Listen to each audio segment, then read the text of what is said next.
ఇవాళ తిరుపతిలో జరగాల్సినటువంటి ఏదైతే 2 సంవత్సరాల కూటమి ప్రభుత్వ విజయోత్సవ సభను పార్టీలన్నీ కూడా రద్దు చేసుకోవడం జరిగింది. ముఖ్యమంత్రి చంద్రబాబు, డిప్యూటీ సీఎం పవన్ కళ్యాణ్, అదేవిధంగానే బీజేపీ అగ్రనేతలందరూ కూడా ఈ కార్యక్రమానికి హాజరవ్వాలని నిర్ణయం తీసుకోవడం జరిగింది. గత 10 రోజుల నుంచి కూడా తిరుపతి రూరల్ ప్రాంతంలో నేషనల్ హైవేకి ఆనుకొని ఈ కార్యక్రమాలు నిర్వహిస్తున్నారు. యుద్ధ ప్రాతిపదికన సభా ప్రాంగణంతో పాటు అన్ని ఏర్పాట్లు కూడా చకచకా జరిగాయి. అయితే మరి కాసేపట్లో జరగాల్సినటువంటి ముఖ్యమంత్రితో పాటు deputy CM Pawan Kalyan, BJP అగ్రనేతలందరూ కూడా హాజరై రాయలసీమ జిల్లాల నుంచి అట్టహాసంగా 3 పార్టీలకు సంబంధించిన నాయకులు, కార్యకర్తలు వీళ్ళందరూ కూడా తరలి వచ్చి ఆ కార్యక్రమాన్ని విజయోత్సవ సభను అంగరంగ వైభవంగా నిర్వహించాలని చెప్పి కూడా నిర్ణయం తీసుకోవడం జరిగింది. అయితే నిన్న విశాఖ స్టీల్ ప్లాంట్లో జరిగినటువంటి ఘోర దుర్ఘటనకు సంబంధించి చాలామంది చనిపోవడం జరిగింది.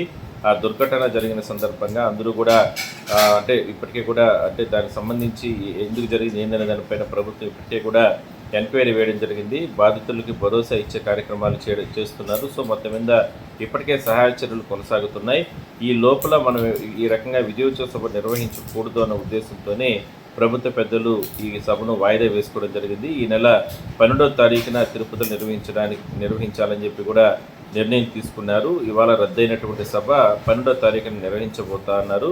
అయితే అది కూడా ఇంకా కూడా పూర్తి స్థాయిలో కూడా కన్ఫర్మేషన్ కాలేదు. అధికార యంత్రాంగం మాత్రం అన్ని పనులను కూడా ఆపివేయడం జరిగింది. ఒకవేళ కానీ ఈ విజయోత్సవ సభ కానీ జరుగుంటే పెద్ద సంఖ్యలో నాయకులు, కార్యకర్తలతో పాటు అతిరథ 3 పార్టీలకు సంబంధించి అతిరథ మహారథులందరూ కూడా తరలి వచ్చి ఒక విజయవంతంగా, జయప్రదంగా ఈ 2 ఏళ్లకు సంబంధించినటువంటి సంక్షేమ పథకాలతో పాటు అభివృద్ధి, రాష్ట్రంలో జరుగుతున్న అభివృద్ధి, వీటన్నిటి మీద కూడా ప్రజలకు ఉద్దేశించి మాట్లాడేటటువంటి కార్యక్రమాలు నిర్వహించేవాళ్ళు. రాబోయే 3 సంవత్సరాల్లో కూడా మనం ఏం చేయాలి ఏందనే దానిపైన కూడా అధికార యంత్రాంగంతో పాటు ప్రభుత్వ పెద్దలందరూ కూడా ఒక దిశానిర్దేశం చేసుకునేటువంటి అవకాశం అయితే ఉండేది. సో ఈ రకంగా విశాఖ స్టీల్ ప్లాంట్ ఘోర దుర్ఘటనకు సంబంధించే ఈ పర్యటనను, ఈ సభను, సమావేశాన్ని, అదేవిధంగానే ఈ కార్యక్రమాలన్నింటినీ కూడా రద్దు చేసుకోవడం జరిగింది.